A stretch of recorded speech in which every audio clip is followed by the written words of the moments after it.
Alright, people, so this is my off the cuff, guerrilla style movie review for the Batman 2022.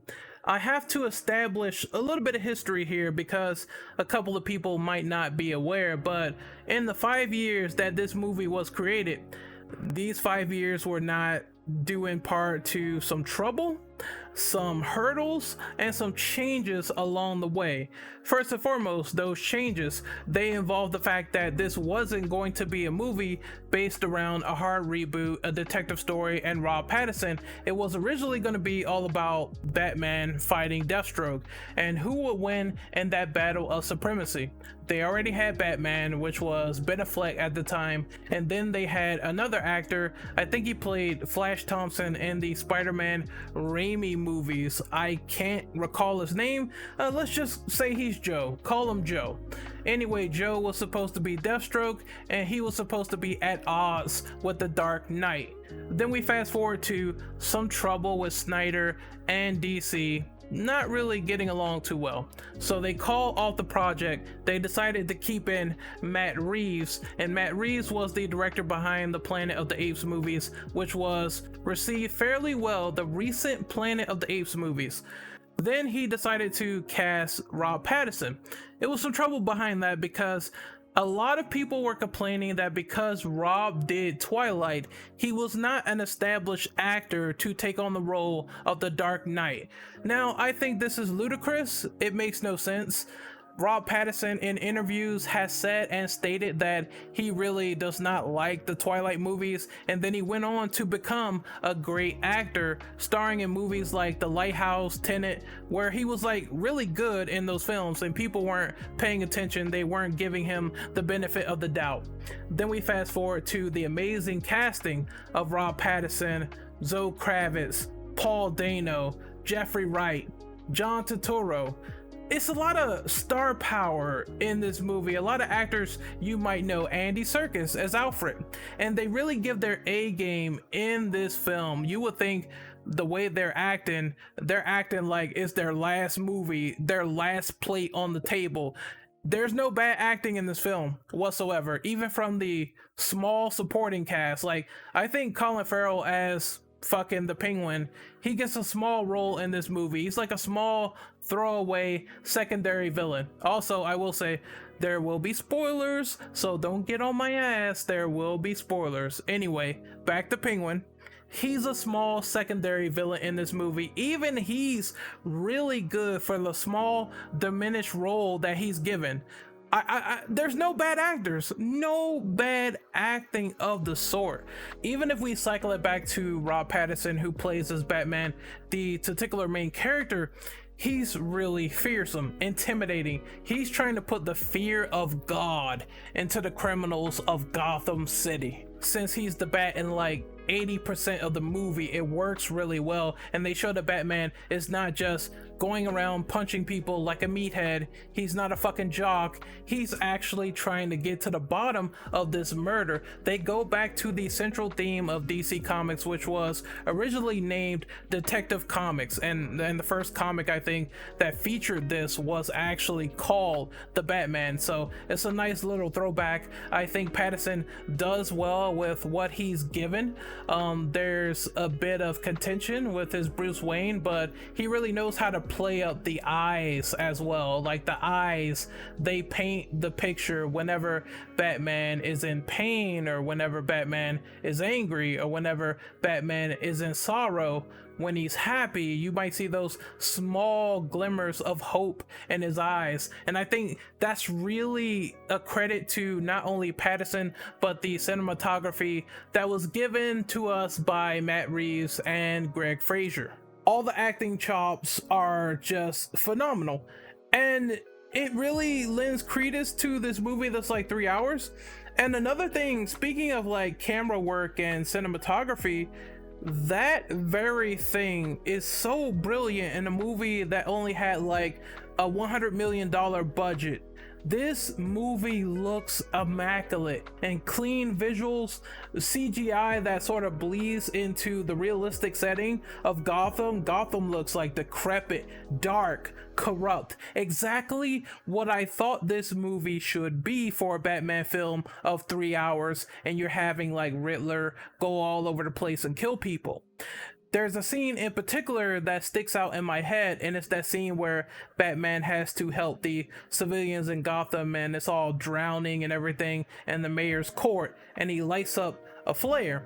And that illumination, just how that looks, the lighting, the fact that this was taken into account as an actual flare to light up the scene and look cinematically brilliant, is next level shit for this movie. If you like jacking off to good CGI, good color grading, practical effects, this movie has it all. Darkness, lighting, contrast. Every shot in this movie felt like it was done by an artist going over his masterpiece, his sculpture, with a fine-tooth comb. I cannot commend Matt Reeves enough for the cinematography of this film. Absolutely 100% jaw-dropping. And that goes double for the fight sequences. I think they had all their fight sequences on wide shots. If there was cuts, it was extremely minimal, and you really got right into the action. At times, to me, it felt a little bit too clean because, you know, Batman combat, it has that very visceral, grungy feel, you know, maybe bones breaking, blood going all over the place or whatever. This is not as violent as some Batman fight sequences I've seen before, either in animation or elsewhere, like in video games, but this is very well shot. Like the fight sequences with him and Catwoman and them fighting together, you know, and she's trying to fake him out, and you could tell like there's different styles and different flares in their fighting styles. Like Bruce is more of a stone, and she's like this quick cat trying to like strike and hit him and get out of the way as fast as possible, because there's no way she's going to be able to take on the Batman. And I like how people get two-pieced in this movie, so Bruce will walk up to people, say, hey, no, someone will threaten him actually and say, if you don't leave, there's gonna be blood all over your suit. And he's like, oh, is it gonna be my blood or yours? And it's just beep, beep. He just knocks him out with like two punches, and it's so cool. It's like, you know, you can see it's not the most bone crunching Daredevil style fights that you would see in a comic book movie, but they actually did put emphasis on Batman's like realistic fighting style and the human physicality behind it all, like the endurance that some people can't take before they actually get knocked around. Batman himself is not fallible to firearms or being pushed back or being knocked down or being hit in the head. So I like that there's this struggle in the fights that he is in, because he's not an experienced Batman. The pain that is presented to you is very crystal clear. You just see everything. It's not shaky cam bullshit like you would see in maybe Resident Evil Final Chapter, where you would have epilepsy if you sit and watch that movie for way longer than need be. The story routes everything back to this symbolic, gritty detective story for 3 hours.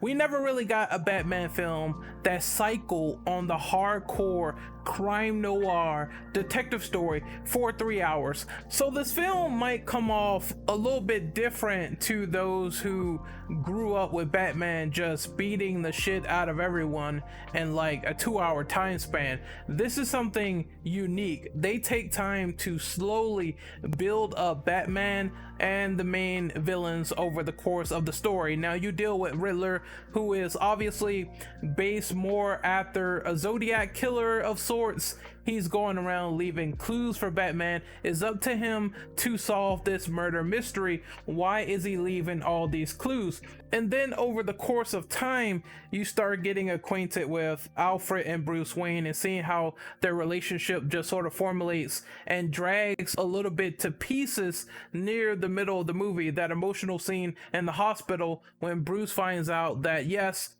He is involved in the Wayne legacy. Batman is a part of the Wayne legacy with that creation, with that symbolism of seeing the mayor's son sort of sitting there after his father was murdered. Bruce relapses to the past and then cycles back to the day where Thomas Wayne and Martha Wayne were killed in a petty robbery. I would say that legacy and family and the fallout from there is the main core of the movie, along with Gotham being particularly corrupted because once again Bruce thinks that his parents were virtuous, that everything was totally fine, that he's living through them with the icon known as Batman, but little does he know that Thomas Wayne and Martha Wayne was in some dirt. I think that Martha Wayne was put away for being mentally ill, and Thomas Wayne decided to get someone killed over that notion, and he ended up deep with the Falcones. It's a downward spiral that leads to the creation of the Riddler because they had a hand in this whole renewal orphanage deal. And I think because the orphanage got either shut down or exposed, or they found out some stuff from there, basically, long story short, the Riddler was at the heart of this orphanage as a member, and with the Waynes interfering and doing all this tampering, I think he ended up like out on the street, completely neglected. And then he hatched this diabolical plan of blaming the Waynes for what they did.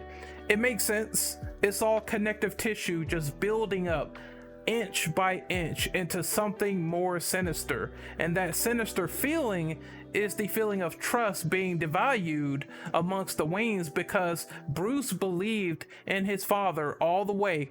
This image of heroism is then completely shattered by one little lie hidden by the Waynes, and it's just powerful. We might have seen something to this magnitude in the Telltale games. We might have seen something like this attempted a little bit more slightly in the Joker movie, but we haven't seen it quite twisted like this to where it's instantly captivating the moment that you find out this is going on. Anyway, a bomb is delivered directly to Bruce Wayne, and then who is the recipient? It is Alfred. Alfred then takes the hit, and he is basically decommissioned for half of the movie. Bruce says, "You lied to me. You lied to me about everything, Alfred." And then they have that sort of tussle, that inner turmoil where it's like Alfred said he did everything he could, and there was that little moment in the beginning of the movie where he said, to Alfred that, "You're not my father, Alfred. You're not my father." But Alfred then says, "I was trying to be your father. I was trying to steer you right from all the corruption that your parents did in the past and the issues that they had in the past." And then they hold hands, and it's just emotionally gripping. You just suck up every sense of emotion in the room, and it's so well done. The story is so well crafted. You want to know what else is going on in Gotham, and then they have a subplot with Catwoman where her best friend dies, and therefore she goes on a little bit of a vendetta arc until she finds out that Falcone is actually her father in this universe. Then upon finding that out, obviously she can't go and kill Falcone because Bruce needs Falcone in order to expose some cop corruption. Falcone gets killed. It's so many layers to the story, just going in and out of parallels and people trying their hardest to really reconcile with themselves, come to terms with the past, and be stronger for a more hopeful tomorrow, which is the end message of this movie. Instead of instilling fear while Gotham is all flooded after preventing the recent mayor's death or the electoral's death, why not just try to have a balance of that? Maybe try for more optimism in Gotham when saving the civilians, and Batman finds his purpose finally. And I think this movie just caps off great with that notion. Just there's even more story details I'm probably forgetting, but the last act is not definitely dumb like a lot of people are criticizing and calling out the last act. I think it was a great capstone in nuancing the fear and hope that is needed in Gotham. All the stuff, like I said, is great. I like that Batman narrated in this movie, which is also different. That's something he never really did before until this film. I like the craziness of Paul Dano as the Riddler. I like the comedic timing between either Penguin or fucking Gordon or Batman just doing stuff. Like, there is comedy in this movie despite it being like mostly bleak and mostly dark. There's also the cameo of the Joker, which is also cool with this messed up conjunctivitis or whatever's going on with his face. Conjunctivitis, is that a word? I don't know, but whatever's going on with that like sort of eternal smile in his face, I thought that was like cool that they showed a peek into the future with the Arkham Asylum stuff. And then there's Catwoman constantly like at Batman's side, coming to odds at times, not really being on his side 100%, but also when she's there, when she's like attaching to him emotionally, it is love there, it is compassion. And even when Batman goes his separate way, it's going to be Gotham over her. That's really, you know, that break, that disconnection that obviously this city needs him. Speaking of the city, I want to cycle all the way back to the beginning. I think this movie also conveys a good job in showing the true fear of Batman in the beginning, where that fucking light, when that light hits the sky, it's a warning. Once that light hits the sky, like all the criminals like looting and beating people up, once they see it, they start to get scared. The whole mood changes. It's like a horror movie. It's a quote said from Bruce where it's like, they don't know where I'm hiding. They think I'm in the shadows. I am the shadows. I never been so enthralled in my life to see true panic out of these criminals in a Batman movie. It was conveyed so well. It needs all the highest praise, all the highest recommendations. I'm telling you, man, you're gonna love that part in particular for the first 20 minutes. The sound design I thought was pretty well. It was pretty well done. You're gonna hear Something in the Way from Nirvana a little bit, and that's the main like sort of theme song for Batman, and I think that makes sense because thematically speaking, they use Kurt Cobain as a basis for this particular reclusive form of Bruce Wayne, and I mean it's a main theme, so I can't really complain about it. Also, you're gonna hear Batman's like signature theme play a lot throughout the movie. A little bit it gets distracting, I'm not gonna lie here, because you're gonna hear bum bum bum bum. You're gonna hear that sort of resonate throughout the fights, but I mean it's supposed to get you hyped, so it's just a little minor nitpick at best. The main attraction is obviously the sound design for the vehicles and the special effects, and I think one scene in particular where you're going to lose your fucking mind is the first appearance of the Batmobile. Now, I remember people saying this is just a generic muscle car, this is just something that's not gonna be awesome. It's one of the highlights of the movie. When you hear that engine roar like a kitty, you're gonna go insane. It's something to witness. The entire theater erupted in sheer fucking goodness, and I'm telling you, man, you need to experience that firsthand as soon as you get the chance to hear that engine roar. I am really trying to find things I dislike. I just cannot. I overall enjoy this one. This was great, worth a watch. If you're a huge Batman fan, you're gonna love this movie. Like, I feel like this was great. DC, give Matt Reeves everything. Like, holy shit, dude, this was fantastic to me. A great gritty Batman detective story, everything I wanted to see on film. A dark story, a fucking great storytelling, great characters, great acting, great action. Like, there's nothing that I can firmly say I fully dislike. The only thing that I don't like that knocks those points off a bit is the absence of Riddler in the middle of the movie, because he does not show in the middle. For some reason, he just goes off and disappears somewhere, and I'm like, this is the main antagonist, what's going on? They did that to favor Catwoman's story, which, I mean, fine, but where's the main antagonist here? And then he shows up at the end.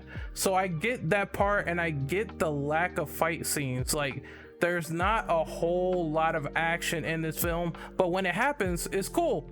So these two little nitpicks aside, I really don't have any problems. Like, Pattinson was great. Did they shoehorn in the Joker? Well, I mean, I enjoyed the Joker when they showed him that small bit setting up towards the future. Did it take way too long to establish the plot and characters? No, it's slow burn. In slow burn movies, you take that time to do more exposition, and I thought it was fine. Is it fair to criticize the fact that this is not the billionaire playboy Bruce Wayne anymore? Now, I don't know if I talked about this in the review prior. Maybe I might have, who knows? But hey, if I did, here's a recap. So this Batman is different. This Bruce Wayne is different. They take liberties. They take the fact that yes, this is an inexperienced Batman so far. This is year 2. So obviously you're gonna have that scene where Batman crashes into the bottom of the bridge after trying out the wingsuit. This is not your Batman where it's like, I know all the gadgets, I have everything sorted out, I have an escape plan for every singular thing without something going wrong. This is year 2. This is what people don't understand.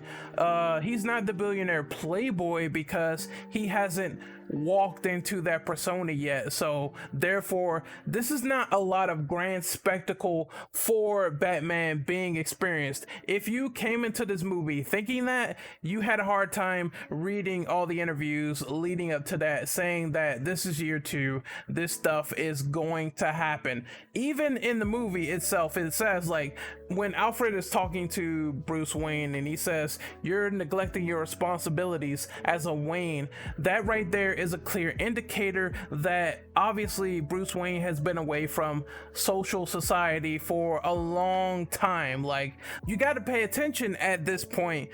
He's been Batman so much that the reason why he's not embodying Bruce Wayne is because he's been the Batman persona for a long time, right? So that makes sense. Like, he's going to obviously still act like Batman, all brooding and menacing, when he's been Batman for so long. At the end of the movie, he really understands that the city needs hope, and maybe he will slip into that sort of playboy philanthropy side where he understands that this persona could do some good. That's character building, that's world building, that's dramatically altering the character at the third act. This is why I don't agree that the third act was boring and it really didn't inflect anything on the story. I think that is false. I think you're not paying attention. So yeah, I really enjoyed that bit. I enjoyed that liberty that they took. I enjoyed the story that they were trying to tell with this characterization of Bruce Wayne finally accepting that his past, his parents' past at least, might have been a little sketchy and that he needs to change for the better. Also, as a bonus, I really like that wingsuit section because the first thing that happened when Batman was like approaching the side of the building was that there was fear. There was fear in his eyes that something could go wrong. Like, you don't normally see that. Like, that's a human emotion, a human trait that they tried to integrate into the character, and I thought that was well done, that he actually made a mistake here. Alfred being taken out, well, it made sense because it's to show that Bruce was supposed to be hit, not Alfred, and then it establishes their relationship in the hospital. But I understand people saying, oh, Serkis was undermined in this film compared to all the other actors. I mean, everyone gets their part to play an emotional part or a story part, so yes, I would have liked to see more of Bruce and Alfred, but maybe that could be reserved for the next movie. Like, it's not that bad, to be honest. Like, it's just small little nitpicks, but overall it doesn't hurt my score. I think this is a solid 9 out of 10, 9.5 out of 10. Yeah, that 9.5 goodness. Like, people compare this to The Dark Knight, and I think I don't need to compare it because The Dark Knight and this movie stands out on its own, and they can be two separate entities while being thoroughly enjoyed by me. So I'm going to enjoy The Dark Knight and I'm going to enjoy the Batman all the same without having to endlessly compare and say this is better than that. Hey, both of them are good. Nolan, Reeves, I love you guys. Anyway, this is Renegade Operative signing off. Hopefully you guys really enjoyed this little review of the Batman, this 20-minute review of the Batman. If you want to see more, I did a Batman Spoilercast. I will be linking that in the description, and hopefully you guys really like this. And I will see you later. Take care, peace, and I am out of here. I'm Batman.